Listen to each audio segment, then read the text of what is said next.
Set in Paris, France.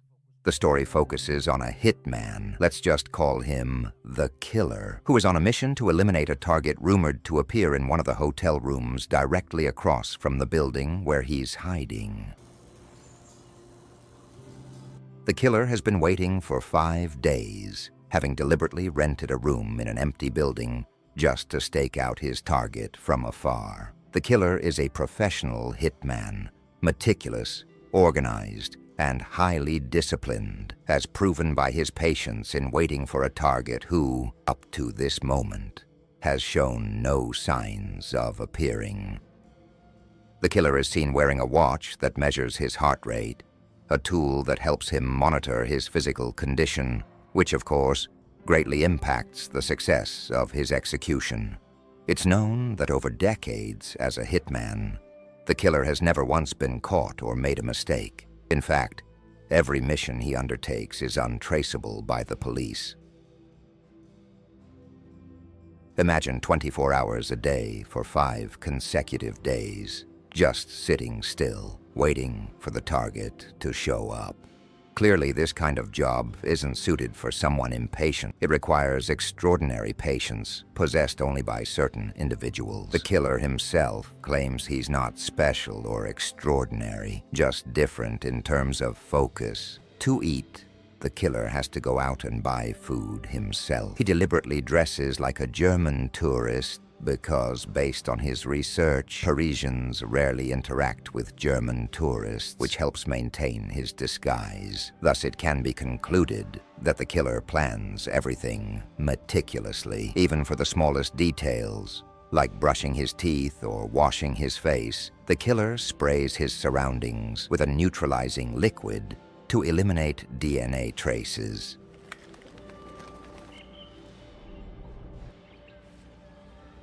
On the 5th night, the Killer decides to sleep briefly in a normal position, sensing that the target won't appear tonight. But when he wakes up, he's startled to see the target's room being cleaned by a hotel maid, a sign that the target will arrive soon.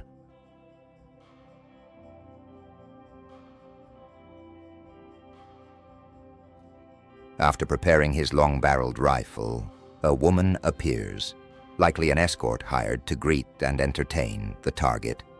During this brief window, the Killer uses the time to clean his eyes with saline solution and plays music to keep his mind calm. Finally, the target appears and enters the room. When the Killer locks onto his target, he hesitates to pull the trigger, realizing his heart rate is at 100. He needs extra time to lower it to exactly 60 to ensure the bullet's trajectory doesn't miss. When his heart rate hits exactly 60, the Killer begins to pull the trigger just as the woman makes a sudden move.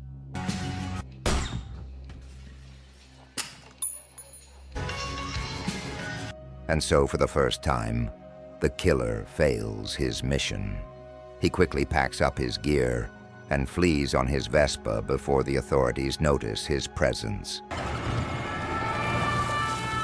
After 5 long days of waiting, the Killer must face the fact that a high track record is no guarantee of continued success. He shows signs of panic and tension as he hurriedly speeds away on his Vespa to evade police cars. Once he reaches a safe location, the Killer disposes of evidence one by one, the helmet tossed into a river, his beard and mustache shaved off, and the gun thrown into a public trash bin. Instead of fixing his failure, the Killer chooses to play it safe by planning to leave Paris. Panic strikes again when he faces airport security and a trained dog scrutinizing every passenger. The Killer retreats to a bathroom to wash his face and calm himself. Calm. Breathe. Soon after, the Killer is contacted by his agency, who inform him that the client who hired them will be furious about the mission's failure. They offer the Killer a chance to fix it by eliminating the target, no matter the cost. But the Killer, unwilling to take the risk, chooses to leave Paris immediately for his own safety. Throughout his journey, the Killer ever vigilant, becomes suspicious of a well-dressed, bespectacled passenger resembling a professional hitman. There's a chance he himself is now a target, whether from his client, his agency, or even the target's side, who may know the perpetrator. So the killer decides to make a stopover in another country.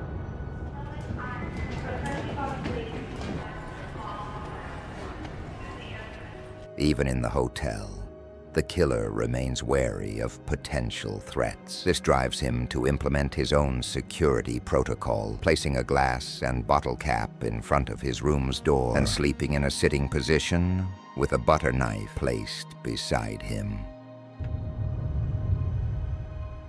Long story short, morning arrives, and feeling safe, the killer flies to his hometown in America, specifically to a city called Santo Domingo, the capital of the Dominican Republic in Northern America. Upon landing, the killer still has a long journey from the airport to his private residence, located in a secluded area far from the city.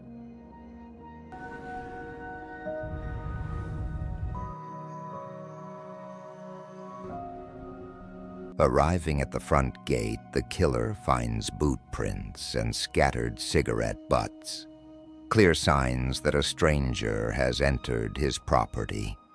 He immediately grabs a pistol and cautiously sneaks into his own home.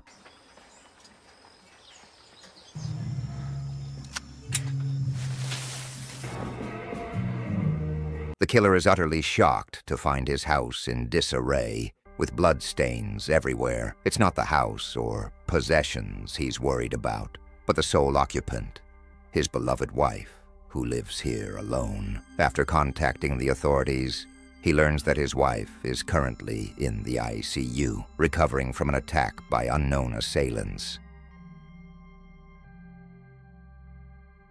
At the hospital, the killer's heart breaks, seeing his wife battered, her face covered in stitches and severe bruises. His brother-in-law, who happens to be there, describes the attackers: two people, one man and one woman, who got out of a green taxi with a yellow logo or light. They threatened to do worse if his wife was caught lying.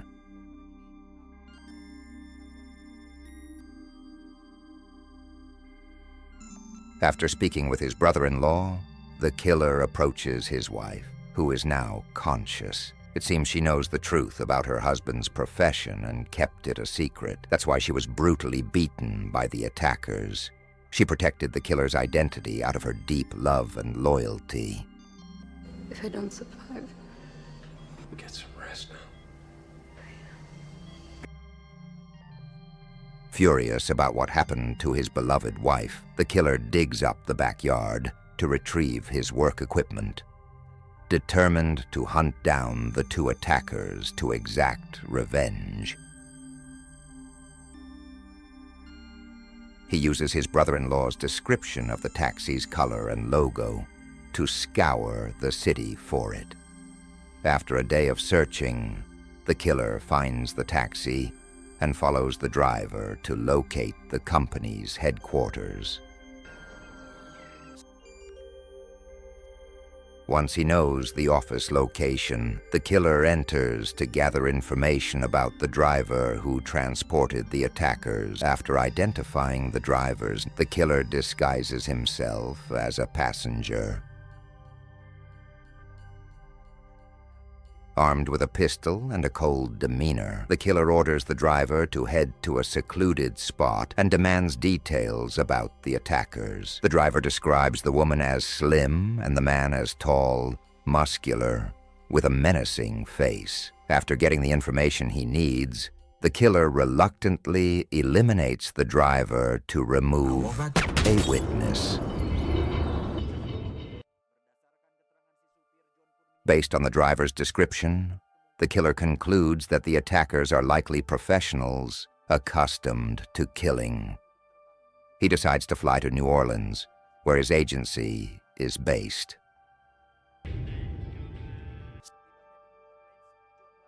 Upon arriving in New Orleans, the killer rents a car as his primary transportation. He heads to his private storage unit, where he keeps everything he needs: fake IDs, clothes, weapons, and even fake license plates to deceive the police. Whatever the killer is planning, he buys equipment typically used by janitors, like a large trash bin. It turns out he plans to disguise himself as a janitor to enter the building where his agency operates. Using a FedEx courier as cover, the killer pretends to collect trash to gain entry. Once the courier leaves and the area is relatively quiet, the killer sneaks into the private office of the agency that typically assigns him jobs. It turns out the agency, which connects clients to hitmen, is run by a lawyer who facilitates hitman services for high-end clients. Suspecting the lawyer's involvement in the attack on his wife, the killer begins interrogating him to reveal the attackers' identities. Armed with a nail gun, the killer shoots 3 nails into the lawyer's chest. Even in his final moments, the lawyer remains stubborn, refusing to tell the truth. So the killer turns to the lawyer's assistant, who is more cooperative, offering to provide complete data on the attackers, stored neatly at her home. The killer's resolve is tested. The assistant pleads for mercy, knowing the killer will likely kill her. She only asks to die in a way that looks like an accident, so her life insurance can benefit her children, who are still in school. The killer grapples with an internal conflict as his conscience clashes with his principle. Don't feel pity. Pity is weakness. Weakness is vulnerability. Ultimately, the killer agrees to give the assistant a chance to take him to her home and show him the files on the attackers. Forbid empathy. Empathy is weakness.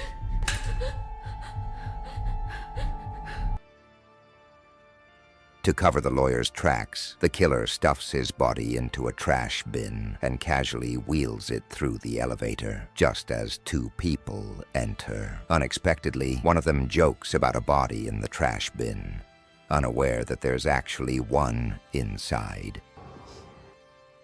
At the assistant's home, the killer is directed to search for the attacker's files himself. Once he finds them, he fulfills his promise by snapping the assistant's neck near the stairs, making her death appear accidental, as she requested.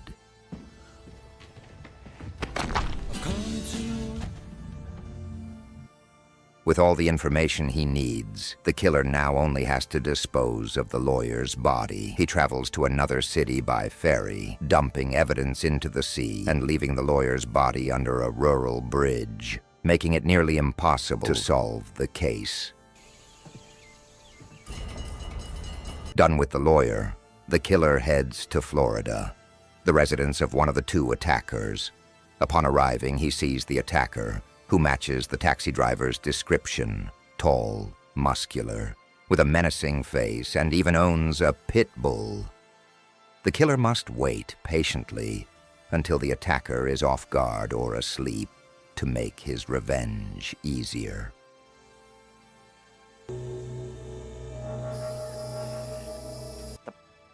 Late at night, when the attacker is alone and possibly sleeping, the killer enters with a pistol, but things don't go as planned. The attacker catches him from behind, leading to a brutal fight. Fight only the battle you're paid to fight.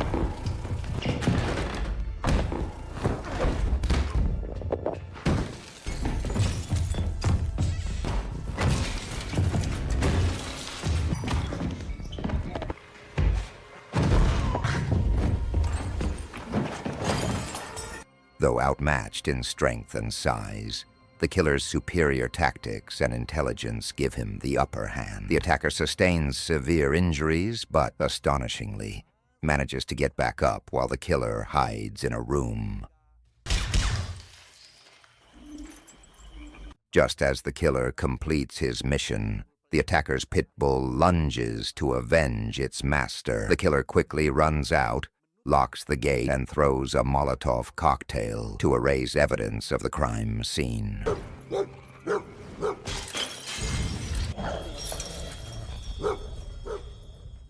With the first attacker dealt with, the killer heads to New York to confront the second, a slim woman involved in his wife's assault. Don't be fooled. Despite her slender frame, she's an experienced hit woman, well known in criminal circles. But the killer couldn't care less about her reputation or rumors. He proves it by confronting her in public, right as she dines alone at a restaurant. Wait. The so-called expert hit woman is left stunned, speechless, as the killer sits at her table, pointing a gun directly at her. She quickly realizes the killer is there to avenge his wife. Knowing death is near, she orders the most expensive liquor in the restaurant as a final treat. You won't mind if I have a drink? A flight of whiskeys, please. Hoping for mercy, she clarifies that she never touched the killer's wife. Her injuries were solely the work of the brutal male attacker. Despite her pleas, the killer remains silent, showing he doesn't care.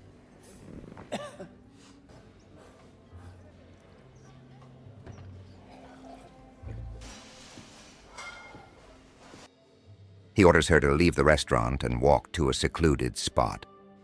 There she slips and begs for help. But true to his principle, trust no one, the killer shoots her in the head as she pleads. It may seem cruel, but it was the right call. Her left hand was poised with a small knife, ready to deceive him. If you want to succeed.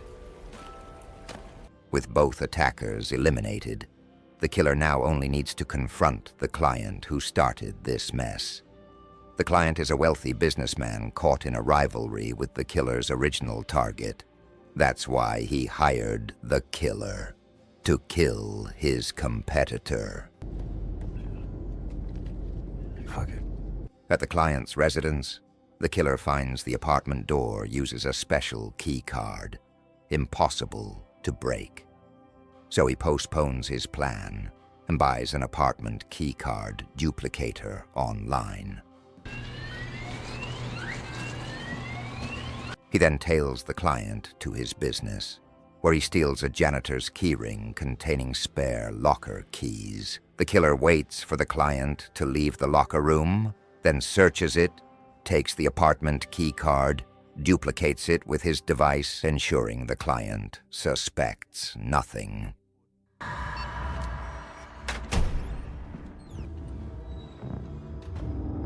The client is shocked to find a stranger, the killer, standing in his apartment, gun aimed at him.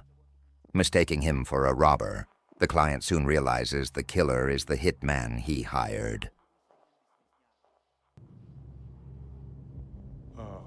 Like the female attacker, he deflects blame, saying the idea to raid the killer's home came from the lawyer, his agency, with an extra $150,000 to hire the two attackers. It's clear the lawyer was the mastermind behind the attack on the killer's wife, while the client merely followed his advice, unaware of the details. I have no issue with you. Zero. The killer fully understands that this all stemmed from his own failure to kill the target, a mistake entirely his own. So he spares the client, letting him live. After all, with the lawyer dead, the client can't trace the killer or disrupt his life. But before leaving, the killer warns that if the client ever tries to find him, the killer will strike first with unpredictable methods. The threat leaves the client shaken, and the matter is settled. I'll find something fitting.